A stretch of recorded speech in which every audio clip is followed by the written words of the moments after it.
This is a quick tutorial on how to use Refractalizer as a granular time stretcher. If you've ever used Ableton Live, you're probably already familiar with granular time stretching. Inside of each sample that you load, when you turn warp on, there is a box for the original BPM. And this is what the DAW looks at when it's deciding how fast to play back the index rate of the granular sampler. When you go to something like 16th notes and forward loop and then bring it really far down. So it's time stretching the sound by playing each 16th note and looping little fragments in there in order to fit it into a different tempo. Alrighty, all of this becomes really relevant knowledge when you're time stretching with Refractalizer. So let's take this loop, for example. This is 123 beats per minute. I'm going to drag and drop it into Refractalizer, and I'm going to tell it 123 is the original tempo. Let me also put these other loops in here. This is a 135 beats per minute track, and I'll just tell it 135. And then this one I think is also this is 130. All slightly different tempos. And then this one is again 135. So I've just put all these samples into the sample pool. So now that I've correctly entered the tempo, the original tempo of all of these loops, I should be able to play them back at any speed. So you see my DAW tempo right now is at 135, and this is the original BPM of this loop. But if I slow it down, then we should hear it fall into place. Now first I'm going to turn up the rate a little bit, and we'll turn up the mult so there's some overlap there in the length. I'm going to slow down my DAW tempo and go to 89 BPM so it lines up with this other track. And all of my loops are going to be in sync.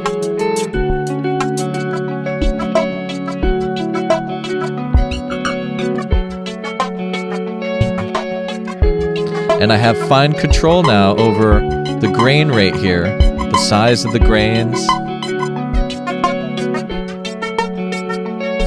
And look, you can tune it to be nicely in tune with your track. You can also make the grain rate a rhythmic value. Keep in mind that by default, the shape of the window of each grain is what's called a hand window. And you see it fades up and then it goes down here. I'm going to freeze it so you can just check out this grain window shape by default. Now, whenever your grain rate is a rhythmic rate, I recommend switching this window shape to that of more of a downwards ramp. That gives it this really triangular shape right here. All right, now that we're doing this triangular shape, that means that we should be hitting the kick drum right at 1 here. There we go.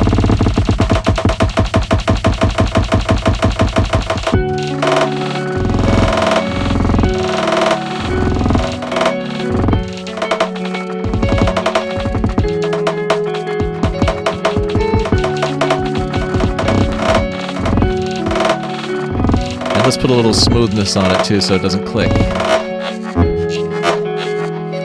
Smooth is really nice for getting that in-between spot. This is nice.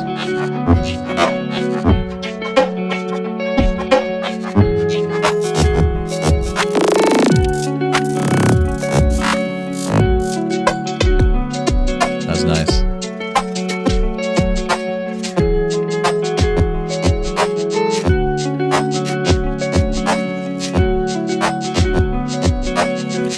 Remember, you can also go halftime by hitting this Quantized button on the scan rate.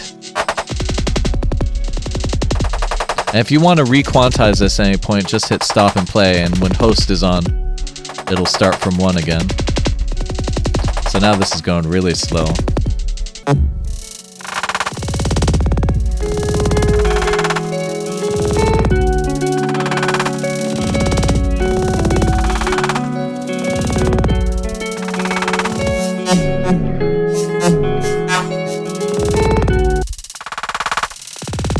You can get a more granular sound out of this by increasing the spray, which relatively changes exactly where on the timeline each grain lands, so you can hear it's kind of scattering right here.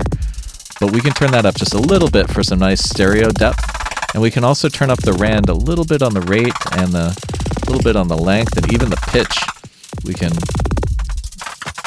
just turn it up ever so slightly on the pitch.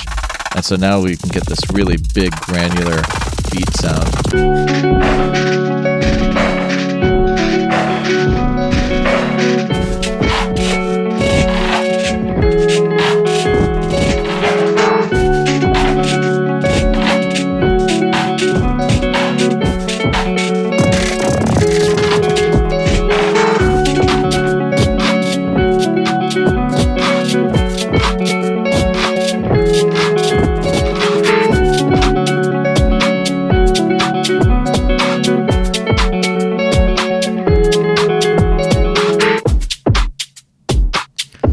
Freeze it again. When you have no randomization, you get this tone, which can become a rhythm. And when you turn up the quantization here, this will behave like other granular engines now, where it snaps right to the transient. And just moving across already sounds really rhythmic, because now it's only playing back from the very beginning of each 1/4 note. Let's bring that to 1/8 notes. And remember, we can automate the scan right here, or we can put modulation on it. Let's put this LFO on it and change that to sample and hold, and say 1/8 notes and do the entire buffer. Now we've got this beat chopping, skipping machine. And let's even randomize the pitch a little bit. That'd be fun.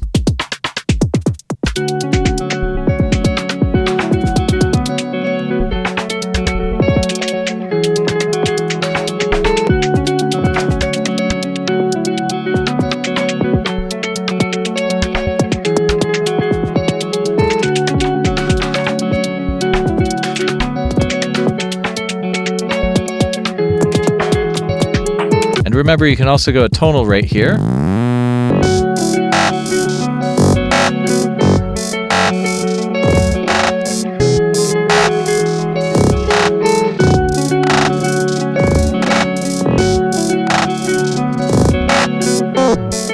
So rate can be tonal, as you can hear, but what if that tone can be controlled with MIDI notes? It absolutely can. Here I have 2 chords, and I'm going to be sending them through an arpeggiator. Let's go.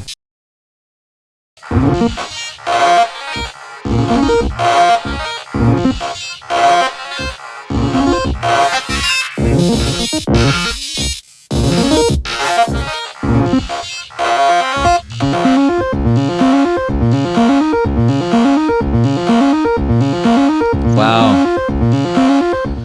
See, just stopping there with the quantization, you can hear it's actually keeping in rhythm with the track by going between the kick and hitting that snare. Let's put it in the track. Oh!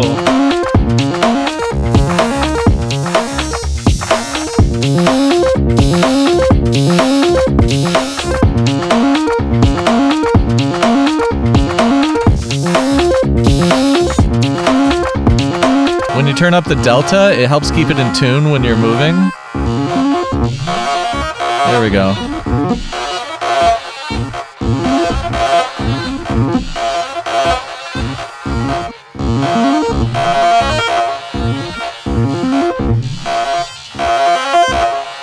And then, of course, at some point you might want to turn the VCA back up. And that means each of these MIDI notes is also going to be triggering this amplitude envelope. You can also be polyphonic.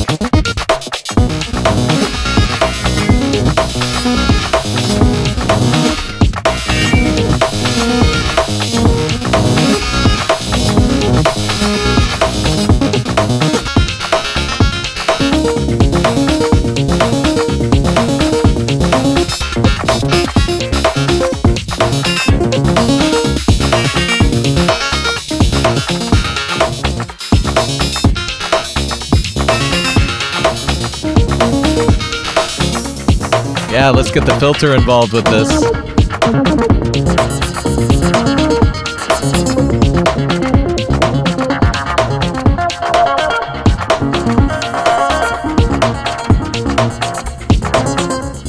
Remember, we're playing nothing but drum loops right here. It's the same drum loops I have over here.